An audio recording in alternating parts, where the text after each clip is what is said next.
Assalamu alaikum jama'a, barkanmu da warhaka, barkanmu da sake saduwa da ku a daidai wannan lokacin. Bidiyon mu na yau mun kawo sabuwar hanyar yadda zaka iya samun 500 MB data zuwa 1 GB data wato MB 1000 a layinka na MTN. Wannan wata sabuwar hanya ce wadda ta zo, shine muka ga ya kamata mu kawo bidiyo a kai, duba da yadda mutane suke yawan shiga intanet a wannan lokacin da kuma yadda wayoyin Android ɗin wannan lokacin suke shan data. So shi yasa muke yin iya bakin kokari gurin kawo applications da kuma files ɗin da za su rika baka damar ka rika samun MB data kyauta a cikin layuka daban-daban kamar da yadda muka saba kawowa. To a cikin wannan bidiyon ma insha Allah za mu nuna muku wani sabon application wanda za ku rika yin amfani da shi ku rika samun 500 MB data zuwa 1000 MB data wato 1 MB a layukanku na MTN. So amma kafin mu shiga cikin wannan bidiyo kai tsaye ina tunatarwa, in yau ne farkon zuwanka ko kuma in ka manta baka danna mun alaman subscribe ba, ka taimaka ka danna mun subscribe, kana ka danna ƙararrawar sanarwa ka zaɓi all, yadda zaka rika samun sababbin bidiyoyi na da zaran na ɗora.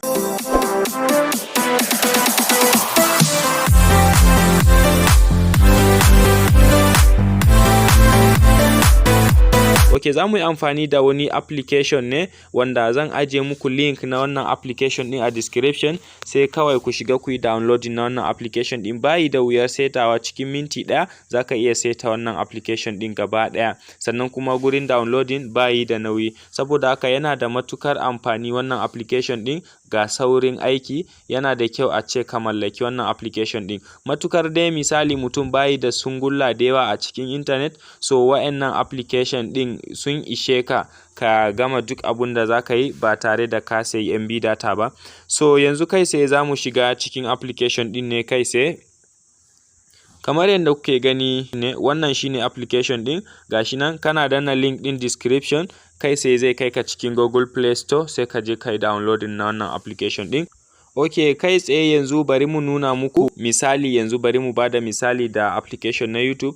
Yanzu gashi nan dai datar waya ta a kunne, sannan kuma gashi nan na shigo application ɗin YouTube. Idan za ku gani gashi nan yana ta yin searching, baya buɗewa, kasancewar babu data akan wannan line nawa, so shi yasa ba zai buɗe ba. So amma yanzu kai tsaye bari mu je mu ɗauko wannan application ɗin mu yi downloading nasa, sannan kuma mu je mu yi setting nashi, mu yi connecting, mu dawo cikin application ɗinmu na YouTube kamar yadda kuke gani, sai kuma mu shiga mu ga shin zai shiga ko kuma ba zai shiga ba. Ok, yanzu kai tsaye bari mu je mu taɓa link ɗinmu wanda zai yi mana jagora mu je cikin wannan Play Store. Yanzu kai sai wannan shine link ɗin, kana shiga description kai ma zaka ga link ɗin, kana taɓawa kamar haka kai sai zai kawo ka cikin Play Store. Wannan shine application ɗin, gashi nan kana ganin shi kamar haka, kai sai ka danna masa downloading. Bayan ka yi downloading zai yi installing kai tsaye, yana gama installing sai ka danna inda aka rubuta open ɗin nan.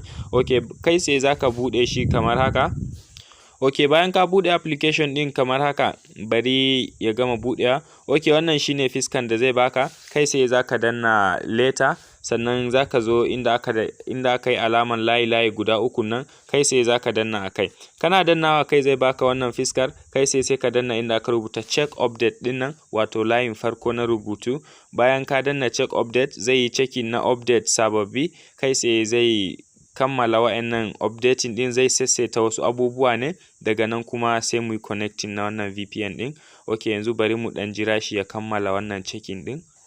Ok, bayan ya kammala kamar haka, zaka kalli cewar ya ɗan yi alaman tick akan wannan layin farko, MTN 500 MB free 1 ɗin nan gashi nan, zaka kalli ɗan alaman tick a kansa.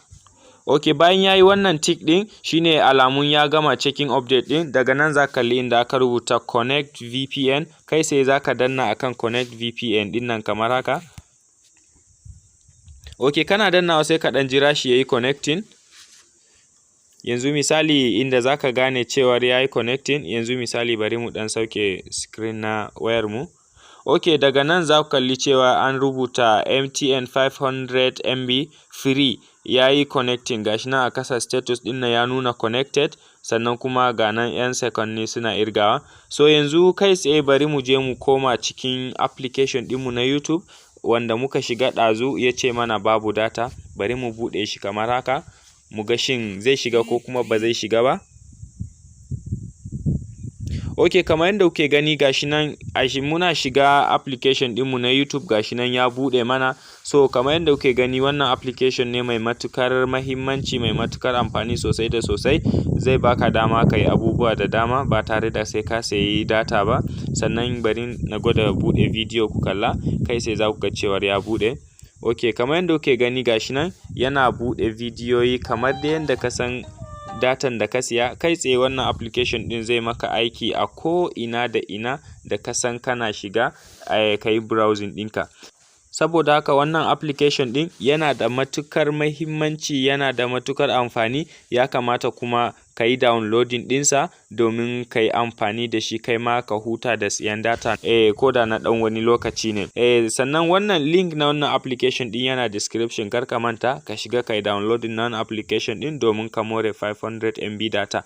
Sannan kuma in kana da layukan MTN guda biyu kamar yadda na faɗa, kaga za ka samu 500 MB a nan, a can ma kuma za ka samu 500 MB. Kai sai in ka haɗa ya baka 1000, wato ya baka 1 gig MB data. So kai tsaye bayan ka more shi, gobe ma za ka iya yin amfani da wannan MB. Kullum dai za ka rika samun wayannan MB data guda 500 ɗin. Kana da MTN biyu kuma za ka iya samun 1000 kullum ba tare da sai ka sayi data ba. Sannan kuma kamar yadda kuke gani wannan application ɗin, kun ga dai mun gwada muku shi, yana da matuƙar ƙarfin network sosai da sosai, yana da ƙarfin service sosai da sosai ba tare da yana yin slow kamar sauran applications ɗin da muka taɓa kawo a baya. Ba za ka ga wani yana ɗan rirrikewa ne, so amma shi wannan baya riƙewa, sannan kuma yana da ƙarfin service. Okay, nagode.